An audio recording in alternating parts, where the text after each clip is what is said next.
This is WWE superstar Drew McIntyre, and you're listening to the WWE Podcast. The champ is the one that everybody wants, me. Becky Lynch is going to WrestleMania. Claymore! Austin 316 says I just whipped your ass. This is my iron. You're going to acknowledge me. And welcome to the WWE Podcast. It's Sunday, May 14th, 2023, halfway through May. Crazy, it's halfway through May. I don't know how it is, but it is. And then Night of Champions going to come and go, and we'll be full blast into the summer of 2023, which will come and go quicker than we all realize. But thank you, everybody, for joining me here on the WWE Podcast. If you're new, well, welcome. And as always, welcome back to all of you listeners that have been with us for years. I actually had somebody message me on Twitter yesterday, day before, and they remembered me when I was under a totally different name, like 7 years ago. I'm like, I didn't think anyone even listened to that ever. So, you know what I'm going to do? I'm thinking about this as of late. Those of you on Patreon, if you want to, well, by the way, if you want to join, it's a great place to go ad-free for $1 a month. But what I may do is dig up the very first podcast episode I ever did, which is buried into the vault. And I believe it was back in 2014 is my very first one, 9 years ago, February of 2014, if I'm not mistaken. The very first episode I ever did. I really don't know if I have the guts to listen back to it. It's embarrassing because, I mean, when you're first starting out, you're weirded out by your own voice. Not everybody, most people think that their voice sounds stupid, right? Especially when they listen back. Most people can't listen to themselves back. I don't mind myself. I'm not arrogant about it. I've just gotten so used to it. But my point is, what I may do for those of you on Patreon for a very special limited time is post, if I can dig it up, I think I know where it lives, the very first episode of a podcast that I ever did. It was not under the WWE Podcast. It was under another name, of which I will not give you. Those of you that have been with us from the beginning may know, but very few of you do. And it's just flat out embarrassing. And so I may embarrass myself to you for those of you on Patreon, which I'll be posting this week if I can dig it out. So just a little more of an incentive if you want to take a listen. I mean, before I get into wrestling, I'll just let you know, it was basically me talking about fitness, wrestling, and technology. Like, I mean, that, and those honestly three things have stuck with me as interests in my entire life. But I try to make it about those three things, and it was just basically me rehashing what I heard other people say. For example, baseball. I'm a Yankees fan. I like the Michael Kay show. I'd basically rehash whatever Michael Kay said on my show because I didn't have a thought of my own, an original thought of my own. I wasn't as, I guess, confident or intelligent, if you want to use that, at the time about baseball. And same with, Apple and wrestling. It just really, it's a humbling experience to listen to yourself. And you'll even hear the way I talk. It's just, it's awful. Anyway, back to wrestling, guys. Thank you for joining me here on the WWE Podcast. Let's dive into this week in WWE as we have a premium live event just 2 weeks from last night. And that also means I'll be attending Monday Night Raw in 2 weeks. 2 weeks from this Monday, which is May 15th. I'll be there May 28th or 29th, whatever that night is, in upstate New York, Albany, New York, at the, what is it? What the heck is the arena? The MVP Arena. They changed the name of the arena like 4 times since I've been alive. But so that's going to be fun. I'll be interested in seeing if you guys see me on TV. I'll be front and center, hopefully, for my sign to be able to present to you guys and say, hey, here I am. Yeah, but that's more of a selfishly driven goal. But let's talk about this week in WWE, okay? This was a very big week for WWE in terms of building to the Night of Champions event. One that you could say was heavily foundationalized on getting the World Championship match set. Who are the finalists and who has a chance to win? This one to me is a slam dunk. And spoiler alert, we have AJ Styles versus Seth Rollins in the final of the World Heavyweight Championship match at Night of Champions. I mean, there's just no way AJ Styles wins, right? He has got to be a massive underdog. There's just no way he can win. Now, there are a lot of you out there that are AJ Styles fans. I am too. I love AJ Styles. I love what he brings to the table. I think his run several years ago as being SmackDown, the house that AJ Styles built. He was the face of SmackDown before Roman was. He really carried the SmackDown brand at the time, 5-6 years ago, whatever it was. And had a hell of a run with the WWE Championship, had a hell of a match with John Cena at SummerSlam that year. And I think is one of the best wrestlers that this world has ever produced. Now, does that mean that he should be in a position to win the World Heavyweight Championship? No. And with good reason. He is in the twilight of his career. He still can perform at a high level, but WWE at this point is not going to, I don't believe, put the focus on AJ Styles. Plus, there's more mileage on the body of AJ Styles than Seth Rollins. Why is that important? Well, if you're going to have a champion that they're trying to tell us is going to be there week after week, then there's a higher risk of injury with AJ than there is with Seth. And AJ just came off of an injury. And Seth has had his share in the past, but Seth is still younger. And you can build the brand around him a little bit more than AJ Styles. And Seth Rollins is in desperate need of a world championship, a major championship. I'm not saying the U.S. title isn't a big championship, but to tell us that that's the only belt that lives on Raw, is the biggest belt on Raw, is only because there's an absence of the real top belt, and now we have one. And Seth Rollins is more than deserving. I mean, the last time Seth Rollins was world champion was, my God, might have been around the same time as AJ Styles, near around that time. It was before the pandemic. No? Am I wrong? Somebody out there will correct me. I always say stuff on here. I say crap on here. There's always somebody. I don't know if it's Kyle from New York. I think it's Kyle from New York. I'm calling you out, Kyle. That corrects me. And I need that because sometimes I just say stuff over and over and it's flat out wrong. Or I may think I know something and I don't. But that's why I really want you guys to correct me. Okay? I know there's the correction police anyway on the internet, but I really want you guys to say, no, Matt, listen, hey, this is wrong. You've been saying this forever. Don't stop saying it. It's wrong. I need that crap. Okay? Please. Compliments are welcome too, but I want to make sure I don't sound like a complete, jackwagon on here. So please. Anyway, Seth Rollins back to this championship match should be champion here. And I expect a very good match. These two have squared off in the past many times before, and I don't expect a blood rivalry here. I expect this obviously to be a one-off. I expect everyone to stay on their brands, and I just don't see any reason for AJ to win. I would imagine Seth is like a 100-1 favorite for AJ Styles, rather 100-1 favorite, and there's just no reason. And it's about the quality of the match here, and just put AJ Styles down, call it a day, shake hands, and we have Seth Rollins the victor. That's it.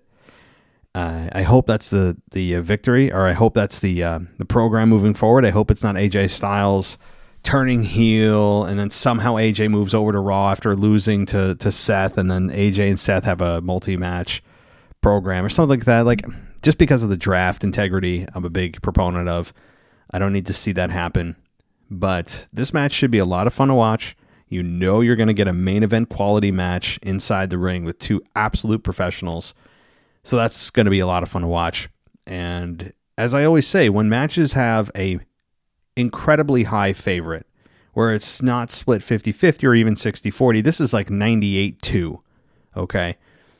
It's about now looking at the quality of the match and saying, all right, can they make me believe?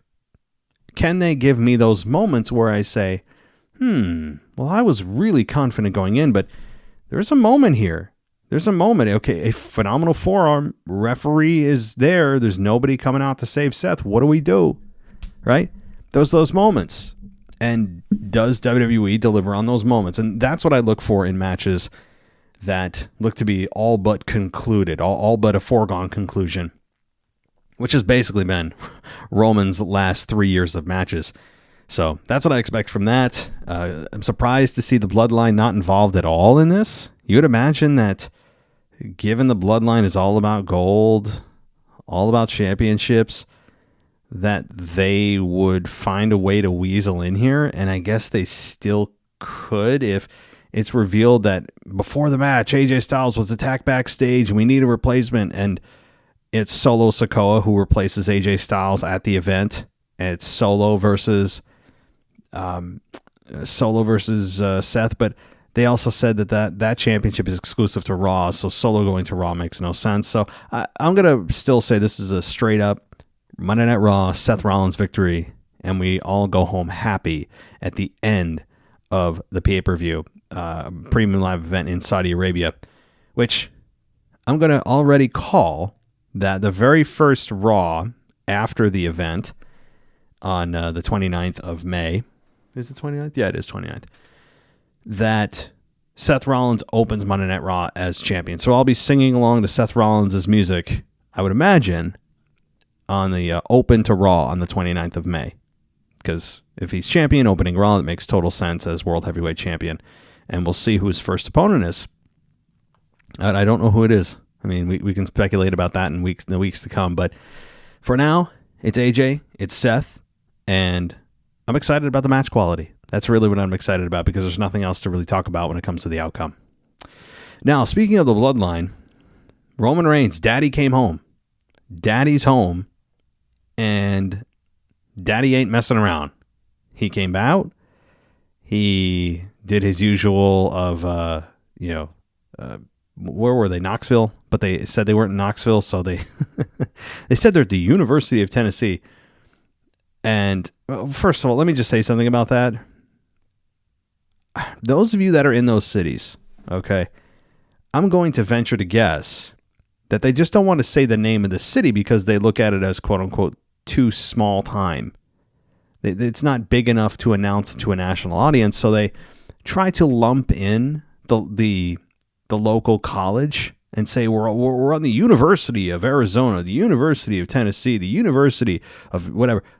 Do I not sense a bit of nonsense when it comes to that? That they just don't want to say they're in Tuscaloosa, Tennessee, right? And they just we're in the shadow of Lexington, in the capital, right? And they're like 400 miles away.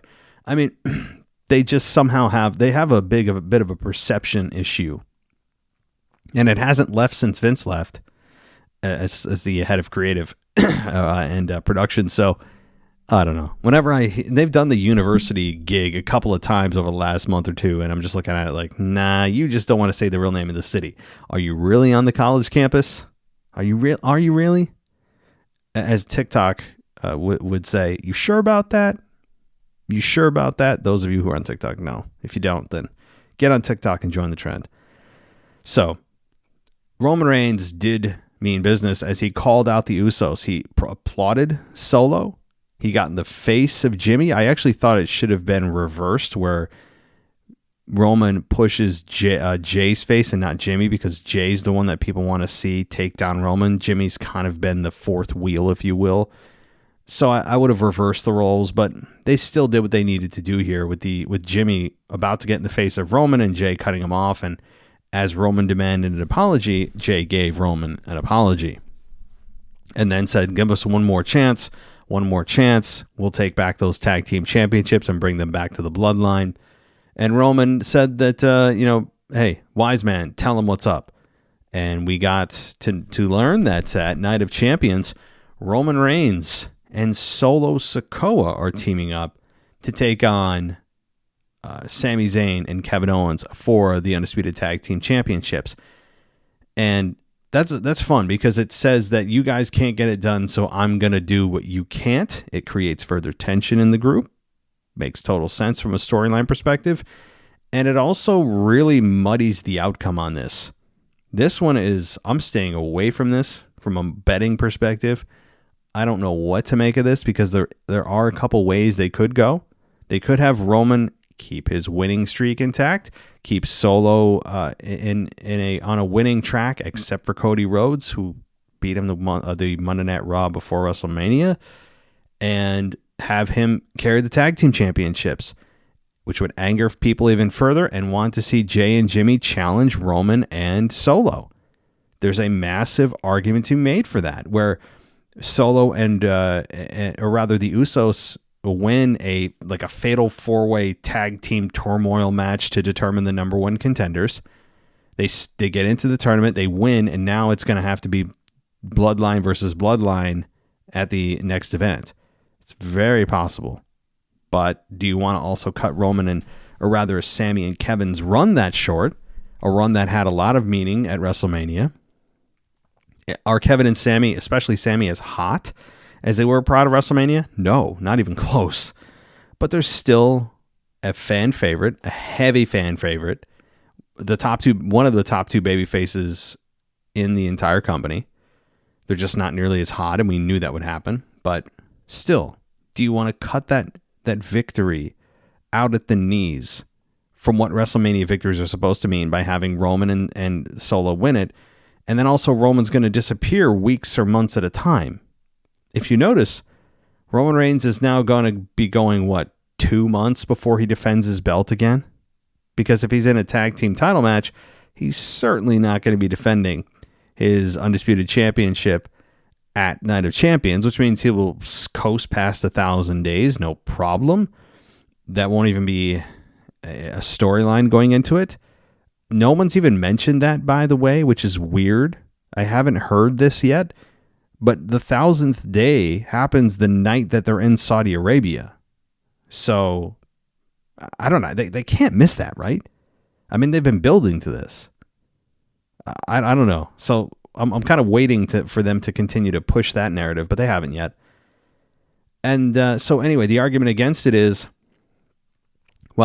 there's more tread on the tires of Kevin and Sammy winning, because on Raw, they could feud with the newly formed tag team, to the Raw audience anyway, of the Indashir and Veer Mahan and Jinder Mahal and Sangha. There's a group there that they could have a program with. They could feud with the New Day. The Viking Raiders, I think, are they still on Raw? I think they are. But that's what I'm thinking. So there is still, this isn't like late into the Kevin Owens Sammy run. I mean, this just happened a month ago. Nearly, I'd say 6 weeks, 7 weeks by the time they get to the match. So, I mean, this is a really tough one. Really tough one. Both arguments make sense to me. So it's going to be very interesting to see what happens. I would imagine that the Usos somehow accidentally, or maybe plausible deniability, cost Roman and Solo the match to have Sammy and Kevin retain. That's what I'm leaning right now, but it's a slight lean. Also, while I'm thinking about it, on Monday night, this coming Monday night, there's been a big push for the return of Gunther, and who his next opponent's going to be. That's going to be revealed on Monday. That the Ring General is returning to Monday Night Raw, and that we will learn of his new opponent. I'm imagining that this opponent is Big E. That's what my thought is it's Big E, because the Imperium and the New Day have crossed paths several times. They've been teasing, having Gunther get involved, and if it's 3-on-2, Big E would be the equalizer for the New Day. So that's my thought, is that it's Big E versus Gunther at Night of Champions for the IC Championship. At which point, hey, Big E is a big favorite, I would think, to win. And I hate it. I hate it with all my heart. But let's get to that bridge when we get there, right? So, all right, back to this week in WWE. We had a women's tag team title match. That happened. Liv and Raquel now have matching ring gear. That's cool. It does make you feel more like a tag team, even though it's just aesthetic. It's very surface level, but that's fine. Sometimes that does add a lot to make them feel like a true tag team and not just individuals. And that's good. Raquel and Liv, while I do not like them as a tag team from a personality perspective, I just don't think that it's something that jives well as baby faces. I would actually say this, and this sounds a little bit off the beaten path of what most people have. I don't know if I've ever heard anyone say this, but I think that Liv and Raquel would be much better as a heel tag team. You could have Liv be the obnoxious, ear-piercing, and her voice is just naturally kind of annoying. I mean, I'm sorry to say. On the microphone, she's not pleasant to listen to. You know, I wouldn't listen to her on the Relax app. I don't think the Relax app is going to be asking her for voice narrations anytime soon. And, you know, or any kind of meditation music. Like, she's not going to be, you know, ASMR or anything. But also, Raquel Rodriguez has been obnoxious too lately, flexing all the time. Like, look at all my back muscles. Oh, okay. Like, they just feel arrogant, and Liv could be the mouthpiece while Raquel is the muscle, literally. There's a great dynamic there. And for some reason, I think they have them miscast here.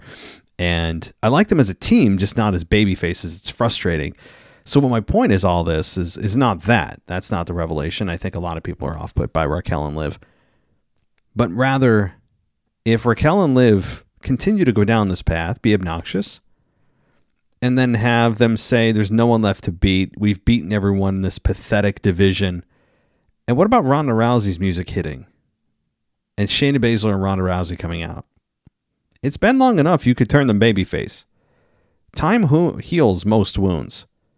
Especially in pro wrestling. You could leave as the hottest heel and come back as the biggest babyface. We've seen that time and again over WWE history for decades. Because people learn to miss you and they forget about how much they hated you in story, and they just miss you as a wrestler, as a performer.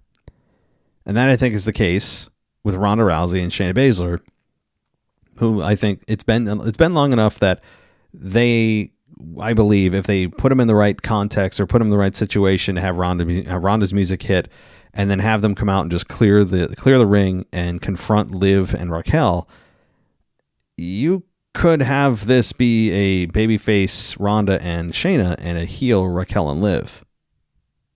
It sounds kind of weird because it's not anywhere where they seem to be going, but I just feel it in my gut. It just doesn't feel right to me with these two.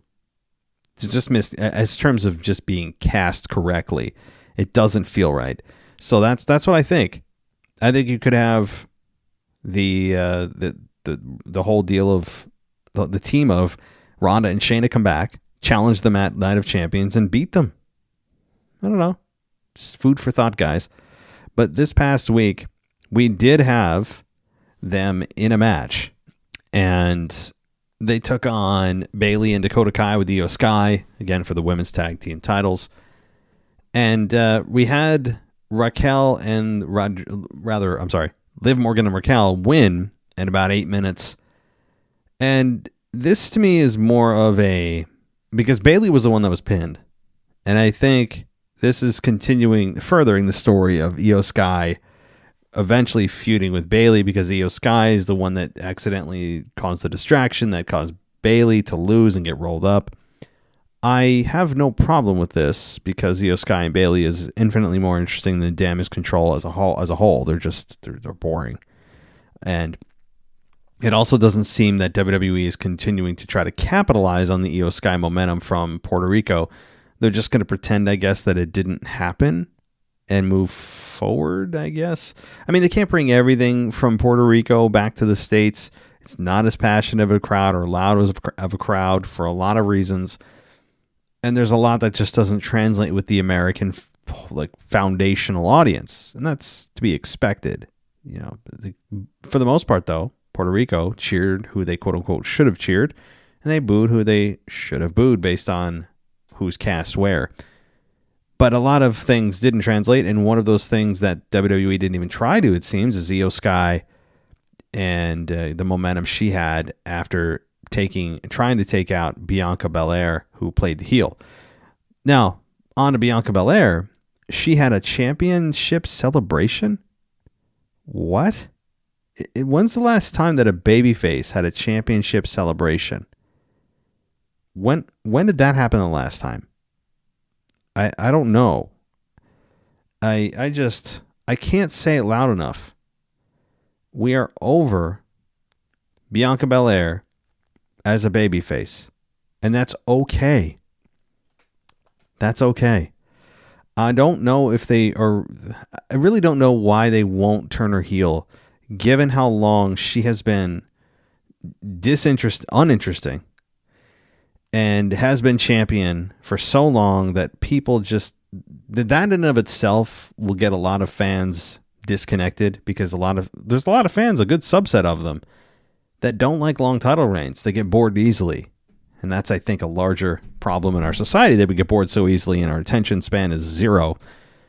But that's another discussion. And so that certainly is a contributing factor to the problem. But also it feels like they're just gun shy of turning Bianca heel. I don't know if it's, I hate to say it, is it politically motivated? How it's going to look if they have their top champion who's African American drop the belt and then turn heel. I don't think so. But guys, unfortunately, we're in a very volatile political climate, and don't forget election season's coming up. A lot of this stuff does matter, unfortunately. Okay, it's not just about storyline sometimes, and I don't know. I'm bringing that up. I'm not getting race or anything into it. It's just it's the way life is today, unfortunately.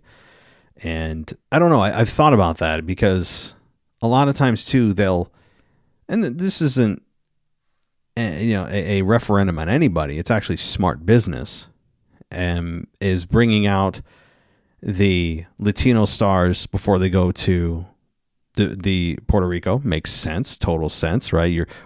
If they weren't going to Puerto Rico, do you really think Zelina Vega would get a women's championship match? No, not the way they've currently positioned her. No. When they went to Saudi Arabia, do you think they would have pushed Jinder Mahal several years ago so he could go there and represent the country? Or have Mansoor, now he's known, win the Battle Royal, or what is the Royal Rumble, whatever it was at the time, and he's basically Superman when he's over there? No. But as a fan, you understand why they do this.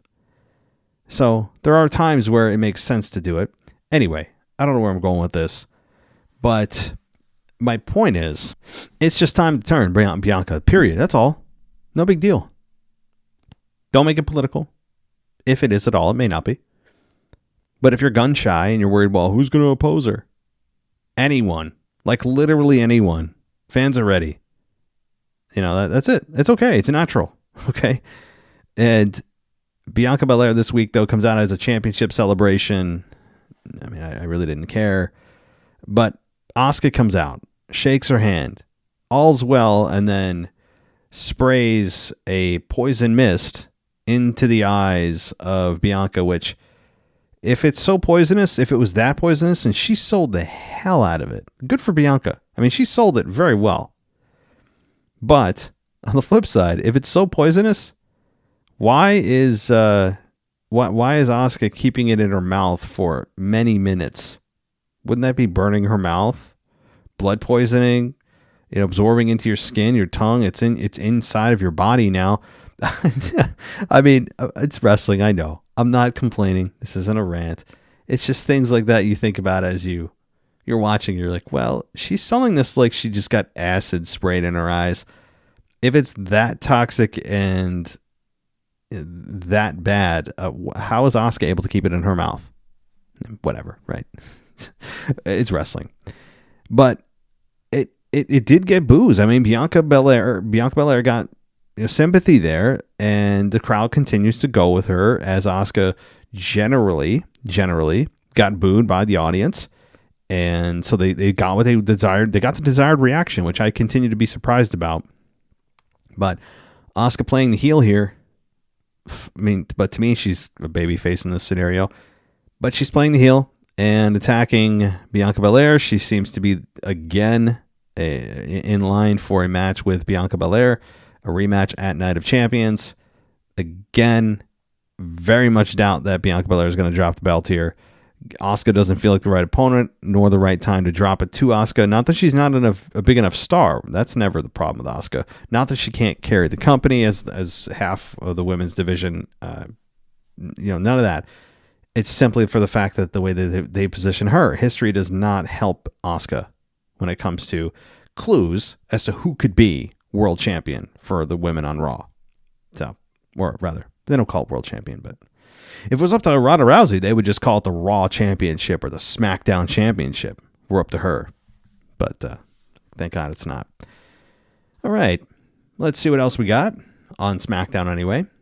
We got, of course, the 2 triple threat matches, which was good. I mean, great. I mean, how can you possibly dislike any of those 2 matches with the 6 men? There's no way. I mean, Austin Theory, Bobby Lashley, Sheamus in a triple threat. Really good. I mean, I have absolutely no complaints here. And it ended with Lashley beating Theory and Sheamus in a triple threat at 13 minutes here. And I wasn't surprised about having Bobby Lashley win. I really wasn't. That to me was less surprising than the first triple threat that we saw just minutes before, and that was AJ Styles beating Edge and Rey Mysterio in about 16 minutes. So it ended up being Lashley and AJ in the semifinals to determine who's going to Night of Champions. And I was surprised by this because Edge missed his spot, number one. Missed his spot where he was supposed to spear Rey Mysterio when he jumped off the rope, and Edge just simply missed it.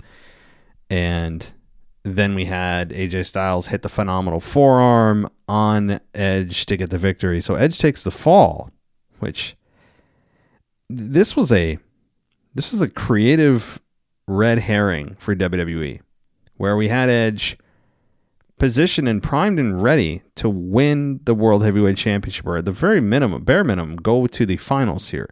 Because Edge was putting out things on social media. He put a video out talking about how he wants to end the story his way, and the belt that he gave up in 2011 looks eerily similar to the one now.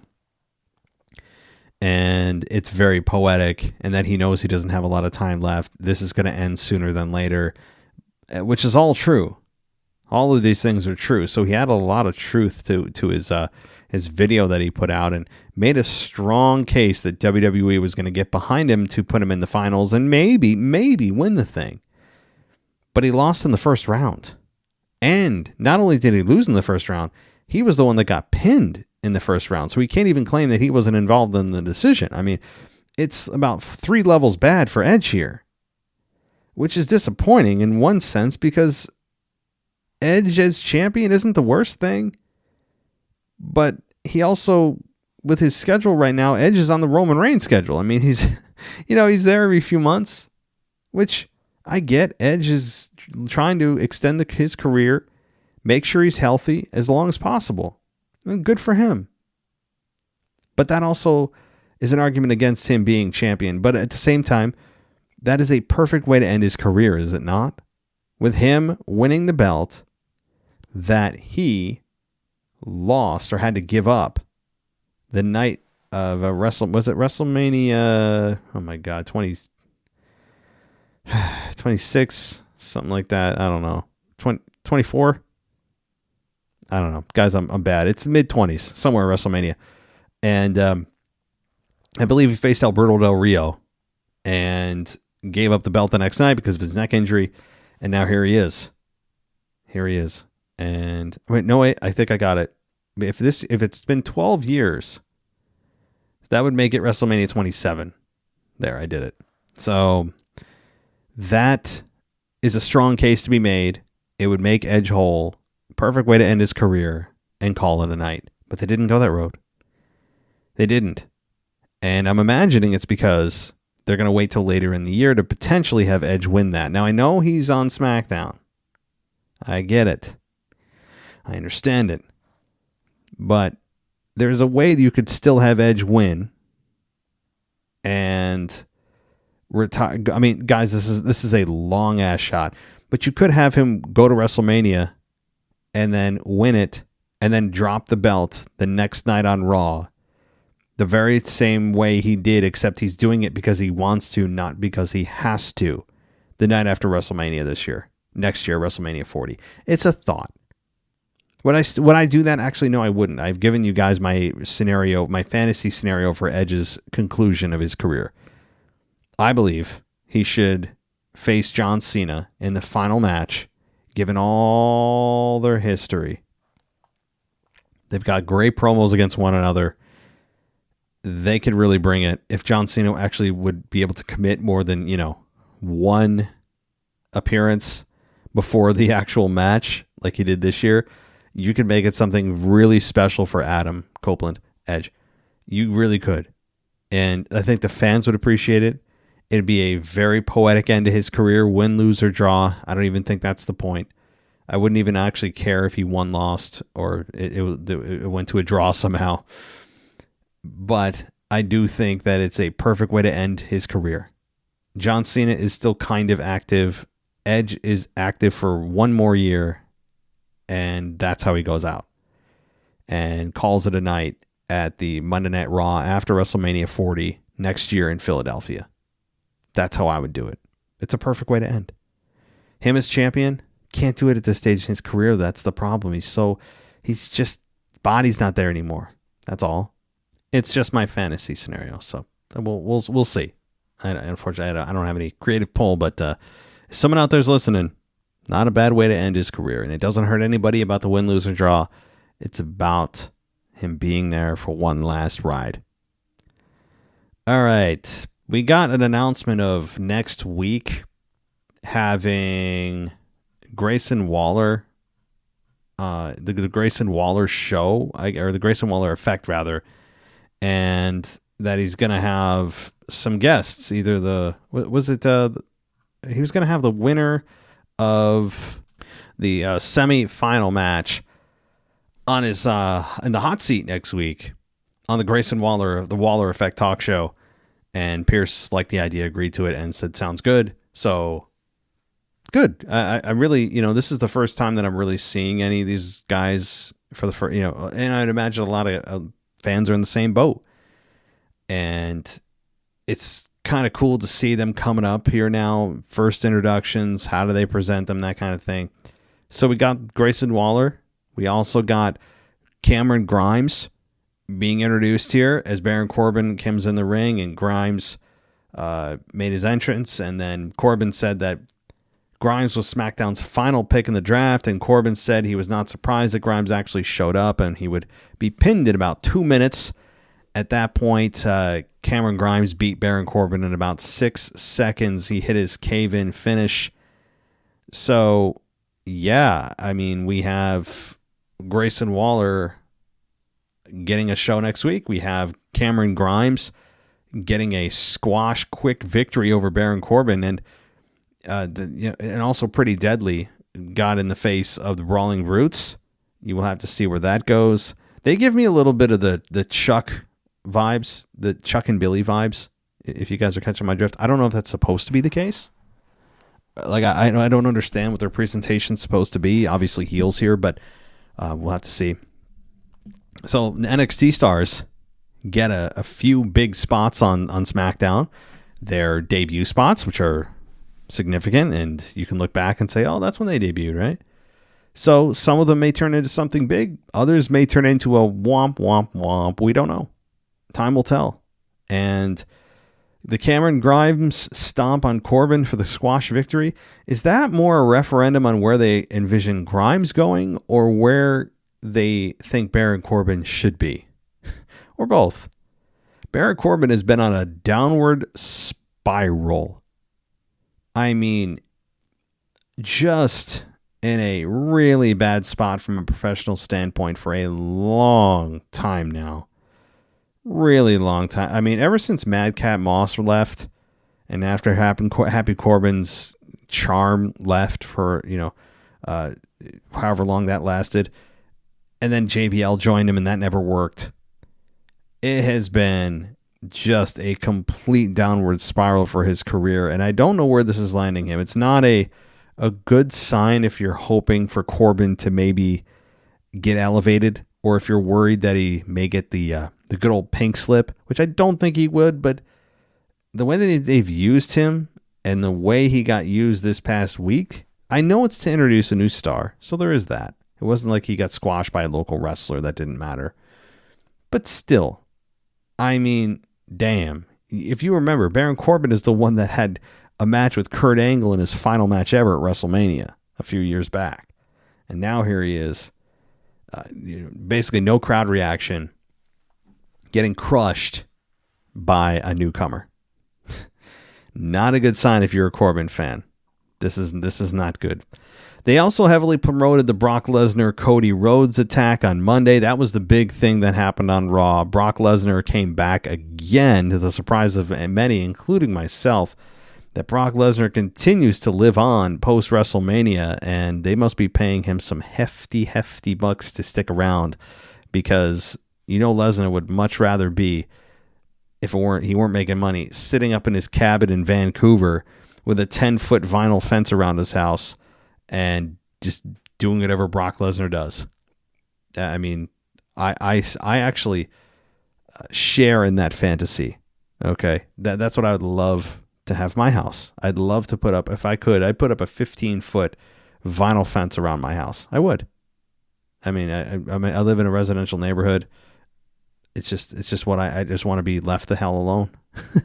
So when Brock says he doesn't like people, I get it. And when he says that he can perform in front of 10,000 people, but the one-on-one interactions kill him, I get it.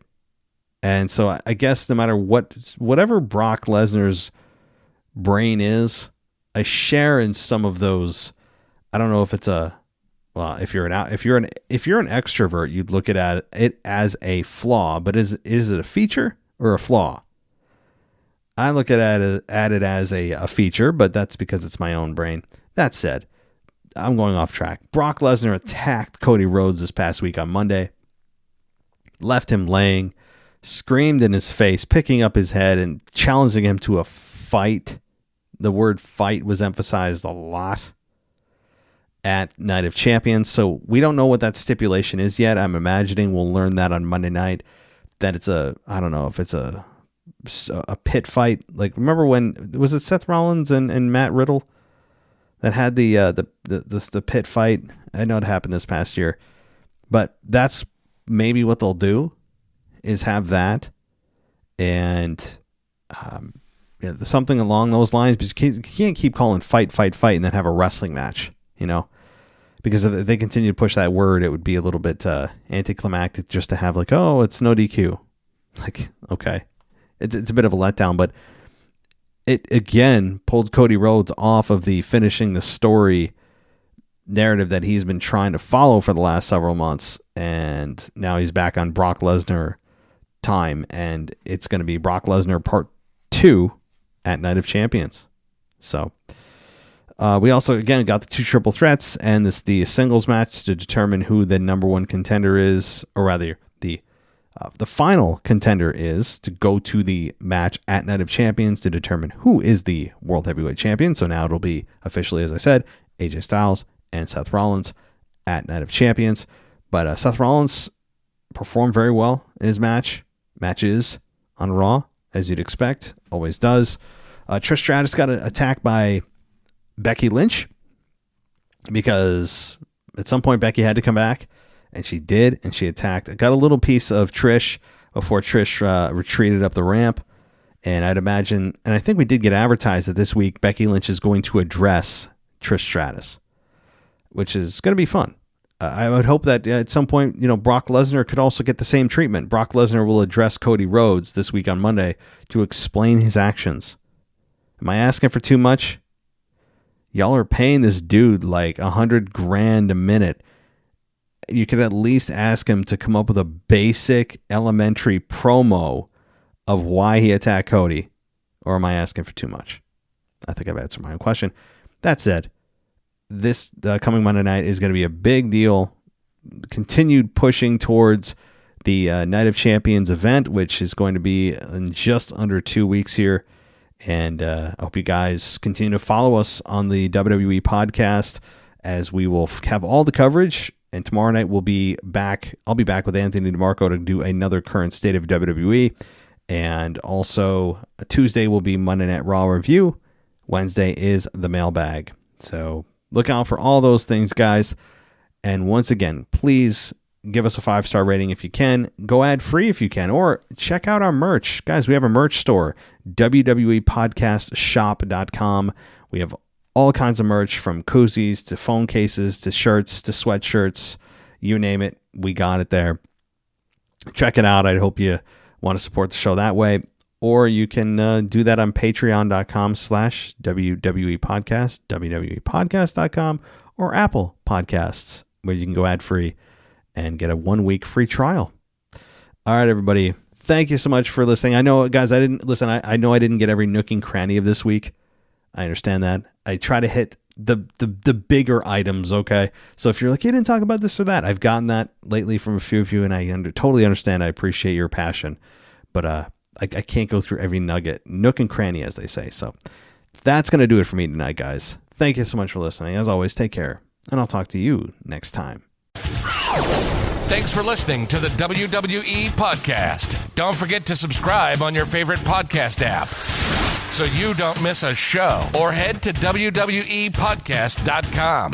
And for all of these shows ad-free, head over to patreon.com/WWE Podcast. Until then, we'll see you next time.